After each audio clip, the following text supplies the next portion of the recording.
Thoughtful gardener, it's a sunny day. Why are you wearing a rain jacket and have your umbrella? It's a super disgusting reason. Stay tuned.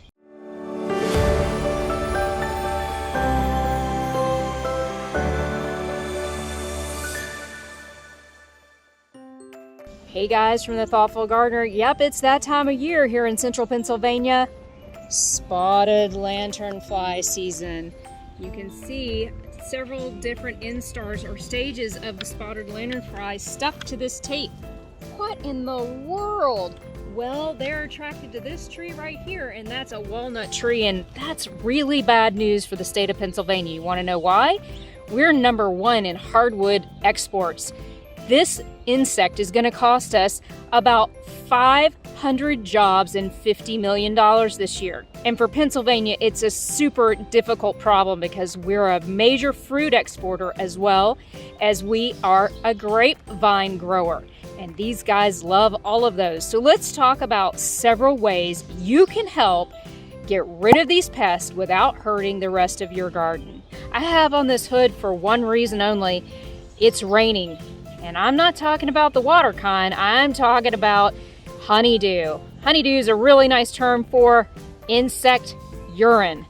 Oh, that is so disgusting. You're absolutely right, it's completely disgusting. And it's bad news for the plants that are underneath this walnut tree. So what I have done is I have banded the tree with this sticky tape that comes from the store. And you can see that it's already getting to work and getting these lanternflies stuck. So if you have walnut trees and you're in Pennsylvania, you definitely want to ban them. But we want to make sure that we cover it with this cover. And that is going to keep all of our birds from getting accidentally stuck in the tape. This is super sticky tape. And the big call for wildlife centers this time of year is for birds stuck to this sticky tape. So I am wrapping this tree with a product. I have also seen it done with window screen tacked to the tree, and that allows the insects to climb up because these guys climb and hop, but they don't fly. So you want to definitely get them stuck on the tape, and then we'll remove the tape and throw these guys in the trash where they belong. But let me show you what this honeydew looks like. It's so disgusting. So you can see what the honeydew is doing to my oak tree that is beneath this walnut tree. See that sticky looking substance? Yep, that's honeydew. That is the urine from these insects as they excrete the sap that they are sucking from this walnut tree. And it is causing what is called black sooty mold. You can see it here on the edges. It looks like motor oil has been dripped on this oak tree. It's totally disgusting. So not only are they killing my walnut tree here, and before you give up, we can definitely do a few things to prevent them from even being here. The first is we're going to remove their favorite plant, which is the host tree called the Tree of Heaven. Tree of Heaven is found in all 50 states. Yikes! So if you are not in an affected state and you've got Tree of Heaven, you probably want to get rid of it. I find Tree of Heaven seedlings in this yard all the time. Here's a Tree of Heaven seedling. You can see these red stems here, and it smells very distinctly of peanut butter. If you see these, pull them. That's definitely what you want to do with Tree of Heaven. The other thing that they're attracted to is, of course, walnut seedlings. And I have cut down multiple walnut seedlings that my squirrels have planted these walnut seeds. This is a black walnut. The other thing you want to pull, wild grapevine. They love grapes, so yep, pull these out too. And make sure that you're throwing them away or putting them in your compost pile. That way they're concentrated in an area. Nymphs go through multiple stages, and right now they are in stage 3 and 4, which means they're one stage away from being adults. So what we're doing at this point is trying to catch as many nymphs as possible, and banding trees is a really good way to do that. But there's a right way and there's a wrong way. The wrong way is to just put the tape around your trees. The problem with that is by just taping the tree, you might catch things you didn't mean to, especially wildlife.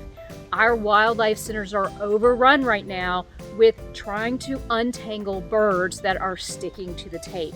And so to prevent that, you can see that I've got what's called a guard on the tree.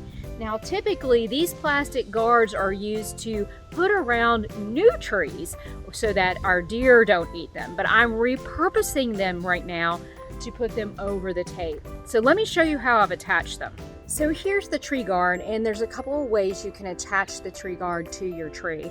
One is to use zip ties. Now, zip ties are harder to get off, so what I have done is tied that then with some twine. Another way that I'm using it on another tree that I actually like a little better is to use twist ties. Twist ties are easy to get on and off because this tape sadly has to be replaced very often. So where I'm finding these right now is on my maple trees and on my walnut trees. They're heavily infested on the walnut trees. I actually have 2 bands of the sticky tape on the walnut tree. But again, both of them are covered with this. Now, it is possible that the spotted lanternflies are going to walk around the tape. That is happening, but we're catching hundreds and hundreds and hundreds of them. What I am seeing though are pictures of social media of tape covered in bird feathers or in birds themselves, and they're very, very difficult to remove from the tape once they are attached. In many cases, they will struggle and die, and I don't think that's your intention here, but sadly, a lot of birds that climb trunks, like woodpeckers, might get entangled in the tape. So here's a couple of things you can do to prevent that. 1, cover your tape. 2, buy the tape that's a little bit less wide. It seems that the birds can get off that tape a little easier than the wider bands. So definitely use smaller bands, but do multiple ones. The other thing that I would say is that you can also try a window screen technique. Now, I don't have any window screen that's not being occupied at the moment, but I did take some of my shade cloth and I'll show you the technique so you can see how to do that. So what I've got here is the shade cloth and some tacks. Now, I used map pins because that's what I had available. And what you're going to do is pleat the shade cloth or the window screen, and that will allow the lanternflies to climb up, but then they're going to be trapped by the window screen and hopefully they'll get caught onto the tape. I will tell you that I am changing the tape right now about every 36 to 48 hours. The ones around my maple tree are completely full, so it's really important, if you can, to make sure that you or somebody in your household is constantly going out. Now, we take a trash can outside, throw that tape away, and tie that tape up. That's what's going to be important for you, to make sure that these guys don't accidentally make it off the tape and then on to their next phase of life. This is really important. These bugs are seriously devastating to our hardwood industry, our grape industry, and you will find them on everything. We talked about earlier about how the honeydew is coming down under our walnut trees. You basically have to wear a raincoat. It is disgusting how many are on there. A friend came from visit from Florida and she's like, why are we getting rained on?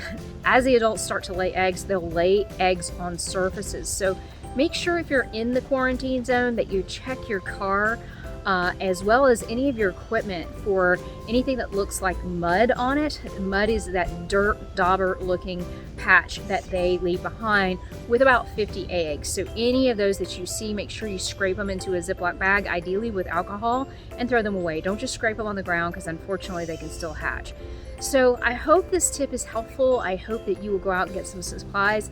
I bought an entire box of tape, every roll they had, because I have clients with them and I'm trying as hard as I can to help my clients prepare.